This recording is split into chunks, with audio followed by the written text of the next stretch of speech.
Hello, my friends.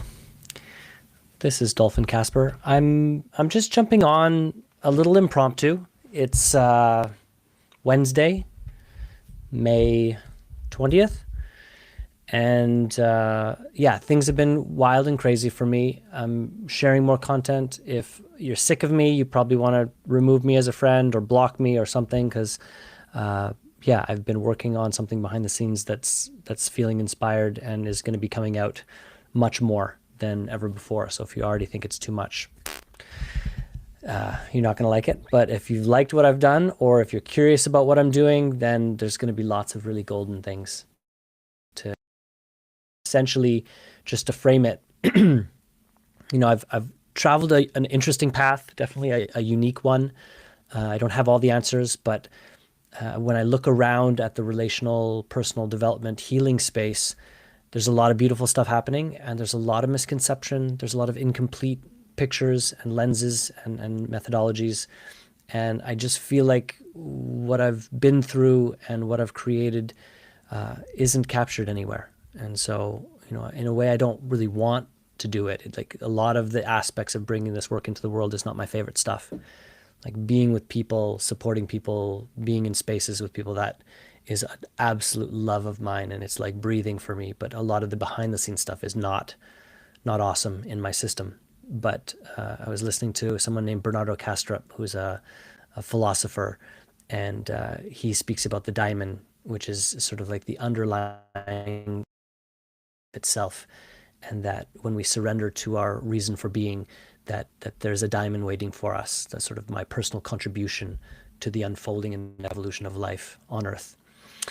And so that's what I'm doing. And today I wanted to speak about something specific. I'm going to be jumping on every day for the next week. A week from now, I'm going to offer a live workshop here in Edmonton. It's an evening, and it'll really provide a snapshot of the model and then an opportunity for people to kind of jump in as a sort of play shop, like really to jump into the content that they bring into the room, as well as the content of the relational intelligence model that I've created, just to see what does bringing a different way and a different lens to the endeavor of self-awareness and internal relating and interpersonal relating that could really make a difference, especially if we've been struggling with pieces for a long time and we've tried a lot of things and they just haven't quite got to the heart of it. I often get the feedback from people that have been on the personal development journey for a long time that there's something about the distillation and the simplicity of the work that I do that really gets to the meat, to the heart of the matter. The other thing I wanted to share was, I posted something now a couple of weeks ago. I had to sneak off to New York. Some family stuff came up, but everything got kind of put on hold when I did that. But I posted something. It was a clip from Zorba the Greek. It's a beautiful movie from the 60s, and it touches on some interesting elements around human nature with a particular lens on the human condition through kind of the male experience. There's something about Zorba, as well as the kind of the intellectual that he interacts with through the story, that tells some archetypal things about the male condition. And I made the kind of domestication of men, and that we actually don't want to domesticate men. We want men to be capable of power. We want men to be capable of defending and protecting and even doing damage. That capacity is important, actually. And I don't know if it was pushback, but a kind of a former colleague, I think a friend. We've gotten into some tussles online in the last few years, but a guy that I really like and appreciate, that we've had a lot of these challenging conversations, spoke up about, well, what does it mean? What are you talking about with men being dangerous, or something about why that would be good, or what do I really mean by that? And so I wanted to speak a little bit about what I'm talking about. And what I'll do to frame that is the reality of, I see a kind of dichotomy, a diverging of camps of men. And I think they both miss the mark. But I also think that something about modern culture, about the feminist movements over the last several decades, and where we find ourselves right now is that in many ways we've thrown the baby out with the bathwater. And so I want to explain. So I think on one side of the spectrum of masculinity, we have men that are like the alpha, and it's about control, and it's about dominance, and it's about, sort of self-centeredness. And that's where so much of the male failure has happened in the previous decades, centuries, and millennia. Like, men have made horrible choices. Men have done incredible damage. And we want to be able to see that accurately and to address it as it is. But as is often the case when we're trying to alleviate or address challenges or negative things in the world, we can swing too far the other way, or what they often refer to as throw the baby out with the bathwater. Masculinity is not wrong and bad. We need it. And we don't need docile masculinity. That's the other mistake I think men have made, is we become soft, we become flaccid, we become passive, we become collapsed in relationship to our real responsibility in the world. And I think the downstream consequences of this are less obvious than the men who are dominant and controlling and often violent and oppressive. But the lack of strong men, the lack of men who move in the world, men who can stand up for themselves, men who can lean into difficulty, men who can engage conflict in a good way, and in a way where they know that if needed, they can show up and assert themselves. And for that to be true, for that to be an authentic way of being, where it's not collapsing and it's not controlling and dominating, the man actually has to come to terms with and befriend his wildness. He has to befriend his chaos. He has to befriend his anger.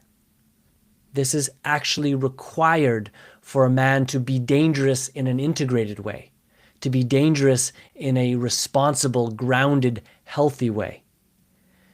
And any man who's really done deep men's work, especially if he's engaged in like combat sports or martial arts, this need to not train and domesticate his wildness, but to learn how to harness it so that there's nothing that's made wrong about the masculine part of him.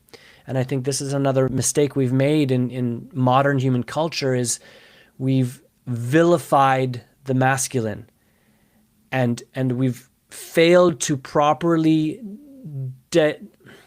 delineate or create distinctions around what of the masculine expression is ungrounded, disconnected, insensitive, oppressive, damaging, and what of it that can often look similar to that is actually crucial and vital for men to bring their whole heart to the table for the world, for the women we love, for our children.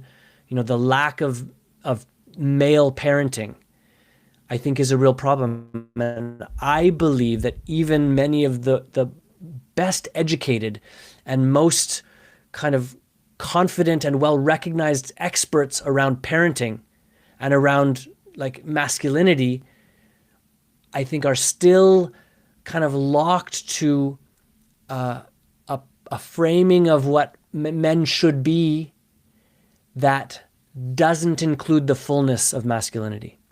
In other words, because of the damage that has been done, it's very difficult for people to see what might start to look like the dangerous masculine, but that is actually needed. We have to make room for it. It actually needs to be invited. It needs to be held in the right container. It needs to be forged and developed with the right kind of support, the right kind of guide rails, the right kind of feedback, the right kind of masculine meeting of energy and force. That we need to find ways to do that without slapping boys' and men's hand when they're in their own discovery of their masculinity. So I'm not saying this is easy to parse or clarify or integrate. I'm just saying it's crucial that we find ways to do it, that men and women find more ways to make room for men to be men, for men to do things in a masculine way without reflexively making them wrong or judging or criticizing them for not being a certain way. And I think the conundrum is that there is a necessity for us to step in and correct each other. But what I see in so much of the discourse around, toxic masculinity and all of the kind of, whether it's gentle sort of displacing of masculinity or overt sort of masculine shaming, that I don't think we recognize the consequences of not making room for men to be men. And we need more spaces and containers and more men that can hold that space and invite that forward. And I kind of fell into a place of doing that early in my career where I worked with young men for many years. And I'm someone who grew up without a father for the most part. So for me, it's not like I have all of the reference points and all of the embodied answers. For sure, that's not so. But I'm feeling as inspired and called to step forward and say things that are maybe not easy to say, that might ruffle people's feathers or that might displace people's sensibilities, not because I like that or not because I want other people to feel uncomfortable, but because some things need to be spoken. And men are struggling right now in a way that if we don't really see it and take it seriously, the downstream consequences are staggering, and they're staggering in a negative direction. So that's what I meant, Michael. I hope this finds you. I'll try to link this video to you or for you. And yeah, in the meantime, friends, please engage. I'm easy to find on social media. Message me. I have some things coming up, again, local here in Edmonton next Wednesday, a program that's happening in June. And my work is really all about how do we get really clear about what presence is and how to invite it, how to facilitate its deepening and cultivation in our lives. And from a place of presence and deeper clarity, what does it look like for us to be fully expressed in who and what we are, in service to our own healing and growth for sure, but invariably in service to a world that we really want to be in, and a world that we want to create together. So if you've been with me, thanks for checking it out. And yeah, I'll keep sharing. Be well, everybody.